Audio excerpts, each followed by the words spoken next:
Hello tout le monde, on se retrouve aujourd'hui pour un bilan lecture.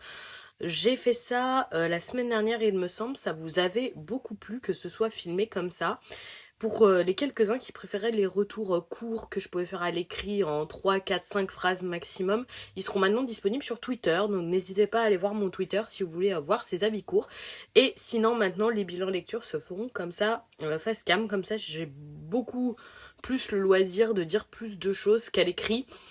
Et voilà, n'hésitez pas à me faire un retour sur ce format si vous avez des propositions. Et en attendant, on va faire le bilan lecture de ces quelques derniers jours. On commence donc avec le 12e et avant-dernier tome de Gannibal, une série auquel j'avais eu un peu de mal à accrocher. Il me semble que c'est vraiment au tome 4 ou 5 que je me suis vraiment prise à la lecture. Là, on est vraiment dans le sprint final, si je peux dire, pour cette histoire. J'avoue que j'ai très très hâte de voir la fin. Ce tome était très intéressant et nous permet de vraiment situer pourquoi Gin ou Jin, je sais pas comment ça doit se prononcer, a fait tous ses choix et a rendu le village de Kugé comme il l'est actuellement. En tout cas, ça m'a vraiment vraiment beaucoup plu. J'avoue, j'ai très très hâte de lire le 13e tome et de voir la finalité pour cette histoire parce qu'on sent vraiment effectivement qu'on touche la fin. On a eu beaucoup de réponses dans ce tome et vraiment j'ai beaucoup apprécié ma lecture. On passe chez Delcourt avec le premier et avant-dernier tome de Nos cœurs figés, donc une nouvelle série de la gamme Moonlight, une gamme qui, vous le savez, m'enchante toujours beaucoup. J'aime énormément les titres qui peuvent être proposés dans cette gamme. J'ai beaucoup accroché à ce premier tome. On est sur une romance qui change et ça fait plaisir. Avec une notion très très bien utilisée de comment dire, d'arrêt du temps. C'est pas vraiment du voyage dans le temps, c'est plus le temps qui s'arrête. C'est très très intéressant. La romance est également très bien écrite. J'avoue que je suis très curieuse de lire le second tome parce que ce premier m'a vraiment emballé. Chez Panini, j'ai lu le premier tome de Type Bomb Teacher, donc leur nouvelle série, un nouveau shonen qui est édité au Shonen Jump.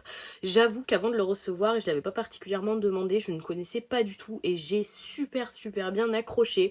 On suit une prof de chimie un peu ratée, qui a un peu raté sa vie, et sa petite sœur disparaît du jour au lendemain. Elle est obligée de s'allier avec la mafia pour essayer de retrouver sa petite sœur. Il y a beaucoup de mystères, d'action. La prof est vraiment très intéressante. Il y a une vraie philosophie derrière du dépassement de soi.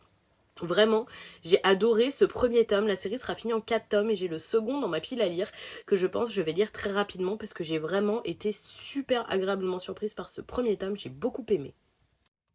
Chez Pika, j'ai lu le premier tome de Meurtre dans le Décagone, donc une série qui sera finie en 5 tomes. Et pareil, agréable surprise et étonnement également, je devrais dire. Je m'attendais à suivre un thriller, vous savez, plus dans l'action où on suit le meurtrier au fur et à mesure. Et là, on revient vraiment sur un meurtre qui a déjà eu lieu il y a plusieurs mois. Et on en suit deux en parallèle qui, je suis sûre, vont se recouper à la fin. Les personnages sont hyper intéressants, c'est très prenant, voire haletant. J'ai beaucoup apprécié ma lecture de ce premier tome. On est encore sur beaucoup de mystères, etc. Mais je suis sûre que ça va se décanter très rapidement. La lecture est très agréable, les dessins sont très chouettes. Vraiment, je suis très contente d'avoir découvert ce titre et je veux clairement lire la suite. Chez Pika, j'ai également lu le premier tome de Joker of Destiny, un titre qui sera fini en 3 tomes et j'adore toujours autant l'effet métallisé de cette couverture que je trouve sublime. Pour la lecture, j'avoue avoir été déçue par ce premier tome et c'est vraiment dommage. On est sur un personnage dont tous les rêves, tous les vœux se réalisent, mais en contrepartie, il lui arrive toujours un malheur. Et le personnage m'agace, il est mou et peureux, ce qui peut se comprendre, mais en même temps c'est pas ce que j'attends d'un personnage principal. Sa copine l'incite à faire des choix vraiment merdiques et des fois que j'ai trouvé pas très logiques. Je sais pas, j'ai pas du tout été emballée par cette lecture malheureusement, c'est dommage parce que je partais hyper confiante pour ce titre et je pense que malheureusement je ne le continuerai pas parce que je n'ai tout simplement pas accroché à ce premier tome. Chez Pika, j'ai découvert les 2 premiers tomes de Windbreaker. C'est les 2 seules sorties pour le moment. Le tome 3 arrive très bientôt. Et là, par contre, très bonne surprise. J'avais un peu peur qu'on se retrouve sur du shonen très classique. Et en même temps, c'est classique et en même temps, c'est super accrocheur parce qu'on a un délinquant qui veut aller dans l'école de délinquants par excellence pour se friter, devenir le roi des délinquants, entre guillemets. Et d'ici là qu'ils s'inscrivent dans cette école, les délinquants sont devenus les bons samaritains de la ville qui aident tout le monde et qui se battent pour que les habitants aient la vie en paix. Donc ce twist était vraiment très très efficace. On a de très très beaux combats, tous les personnages sont hyper charismatiques et attachants. C'est très très bien écrit, franchement, j'ai beaucoup aimé ces 2 premiers tomes et j'avoue être très impatiente de pouvoir lire le troisième. J'ai vu également qu'un animé a été annoncé, il sera fait par Cloverworks, donc plutôt un bon studio, même s'ils ont tendance à un peu changer les histoires, ce qui j'espère n'aura pas lieu. Donc voilà, mais en tout cas très très bonne découverte. Et on finit avec les tomes 2 à 6 de We Must Never Fall in Love, donc également chez Pika, mais là dans du shoujo. J'ai enchaîné ma lecture, il me reste le tome 7 dans ma pile à lire que j'ai pas eu le temps de lire. J'ai vraiment beaucoup accroché à ce shoujo. C'est classique et en même temps c'est très très efficace.